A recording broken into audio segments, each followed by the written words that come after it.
This video is sponsored by Squarespace. Hey, what's going on everyone? Greg here, and when Apple released the new iPhone 12 lineup, there was another decision that they made that might end up being the better buy than any of the new phones they released in 2020. That's because Apple decided to keep this guy in the lineup, the iPhone 11. Now you may be asking yourself, Greg, why should I buy a year-old iPhone when the new iPhone 12 is only going to be $100 more? Well, I'm going to answer that very question in today's video with why I believe the iPhone 11 might just be the best valued iPhone in the lineup today. Now, a big reason why I think it's the best value is the price, so come on with me while I do some math. The iPhone 12 is a more expensive phone than you think it is. Sure, you're probably thinking the iPhone 12 starts at $699, but you'd be wrong, because that's the starting price for the iPhone 12 mini. And while I'm personally really excited for the iPhone 12 mini, and I can't wait to try it out, we have to acknowledge that the mini isn't the true replacement for the iPhone 11, because it lacks the bigger 6.1-inch display that I think most consumers will choose and prefer, and the additional battery gains that many of us got used to with the iPhone XR. Taking that into consideration, the obvious replacement for the 11 falls to the job of the regular-sized iPhone 12, which comes in at a more expensive $799 on a carrier deal. If you're getting it off a carrier deal, it's technically $829. But for simplicity's sake, we'll just say that it's $100 more than the starting price of the iPhone 11. On top of that, Apple put in an additional $100 price cut on the iPhone 11, now bringing that phone down to $599. So realistically, if you're thinking about choosing between two 6.1-inch size phones, you now have to realize that the price of the iPhone 12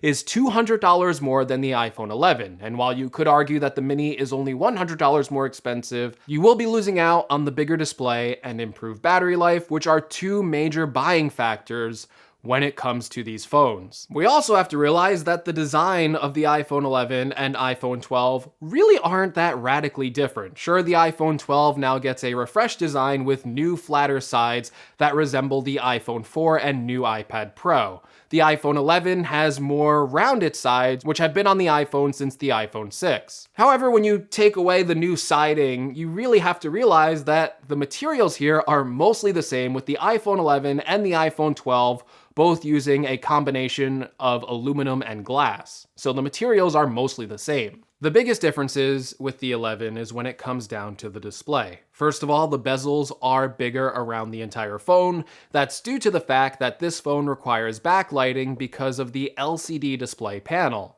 All of the iPhone 12s that Apple sells now come with OLED displays. An OLED display features perfect black levels, higher contrast ratios, and makes viewing HDR content possible. In fact, in my previous review of the iPhone 11 versus the iPhone 11 Pro, I noted one of the better features of the OLED displays is when it came down to watching movies that supported HDR or Dolby Vision. However, for most of your phone's use of browsing websites, going through social media feeds, looking at photos, and yeah, even watching most of the videos that you see on platforms like YouTube, I still think the LCD display of the iPhone 11 holds up very well, and I personally had no issue switching back to the LCD displays after using OLED phones. I also want to focus on one drawback of OLED displays that I don't see too many people talking about, and that has something to do with pulse width modulation, or PMW. PMW is a way to control brightness levels on OLED displays, and it can cause some nasty flickering. Now, you can't really notice this flickering with the naked eye, but if you record a slow motion video of an OLED display at low brightness, you can easily see this flickering effect. Now, for most people, this isn't an issue. However, an estimated 10% of the population can actually be affected by this, and this flickering can cause headaches and migraines after long-term exposure. Now that Apple has moved its entire iPhone lineup to OLED, it's something that I think some users should be made aware of, especially if you suffer from this type of visual discomfort. In fact, I've actually heard about this problem in my comment section, so if you do still suffer from the flickering on OLED displays and it causes you headaches, let me know what you think about this in the comments below, and will this stop you from buying an iPhone 12 because it does have an OLED display? Something else viewers should be made aware of, you need to check out our sponsor for this video, Squarespace. Squarespace is the best place to go if you need to build a website, and best of all, it requires absolutely zero experience to get started. I was able to get my website up and running in just about half an hour with its own customized fonts, colors, images, and even a video playing in the background of the homepage section. Now, you probably already know that Squarespace is the easiest place to get a website up and running,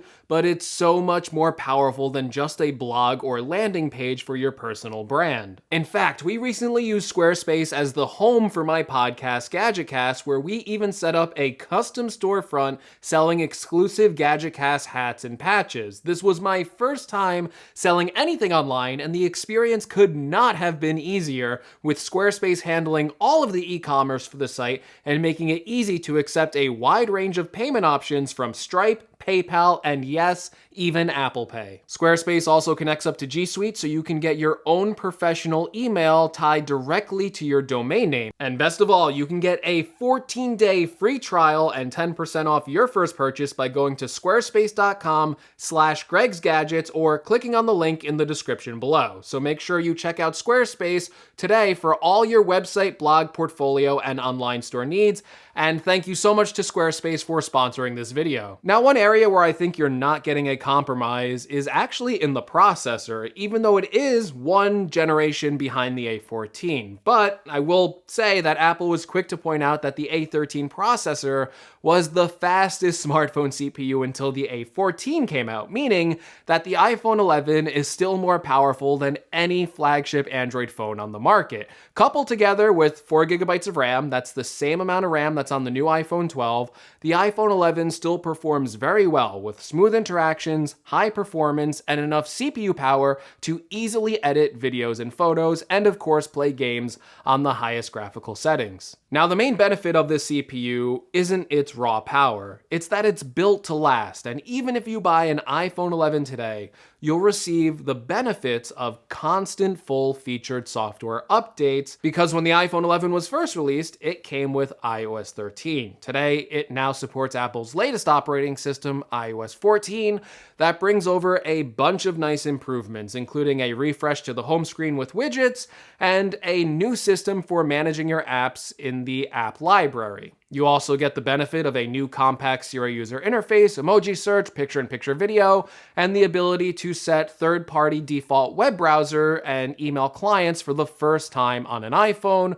One of the main advantages of buying any iPhone, even one that is a year old, is that you can expect these kinds of major updates for at least the next 5 years, or perhaps even more. One could argue that the software improvements are bigger updates than what even the new hardware on the iPhone 12 will bring, and knowing that the iPhone 11 will continue to enjoy major feature upgrades for years to come is a great experience for anyone looking to purchase one today. I should also note one of the major focuses of the iPhone 12 at Apple's event was the new 5G capabilities. However, even though the iPhone 11 still runs on a 4G LTE network, I think this will be fine for the foreseeable future. As of right now, 5G, at least in my area, isn't running up to the promise of these new faster speeds. Also, if you do get those speeds, think realistically on how you use your phone outside. Do you really need a gigabit connection to search Google, browse Twitter, post a picture to Instagram? Of course not. The reality is LTE is fast enough for most things, and we haven't seen development of new types of apps or experiences to take advantages of these higher speeds quite yet. Perhaps in a year or two, that might be a different story, but right now, there just aren't enough advantages to owning a 5G equipped phone, and it even brings some serious drawbacks with an estimated 2 hours of battery reduction on the iPhone 12 while using a 5G signal. Well, what about the cameras? Well, we should note that the iPhone 11 comes with 2 cameras. It's a very similar camera system to what is being offered by the iPhone 12 with a wide-angle and ultra-wide-angle lens. Pictures on the iPhone 11 still look great and hold up really well for a 1-year-old phone. The wide-angle lens in particular takes some really nice photos with great exposure, clarity, and holds up really well even against other modern-day flagship phones. It also has one of the best video quality on any smartphone, easily beating out rival smartphone footage from Android competitors, and at its price point of $599, it offers multiple options for video recording up to 4K 60 frames per second, all with extended high dynamic range. While it may not get the faster wide-angle aperture, Dolby Vision recording, and improved computational photography features of the iPhone 12, which allow night mode to be used on all the cameras, the iPhone 11 should still take some pretty impressive pictures and videos given its price range. Now listen, I know this is a retrospective of the iPhone 11 in the time of the iPhone 12, and while I'm not arguing that the 12 isn't worth it in some way,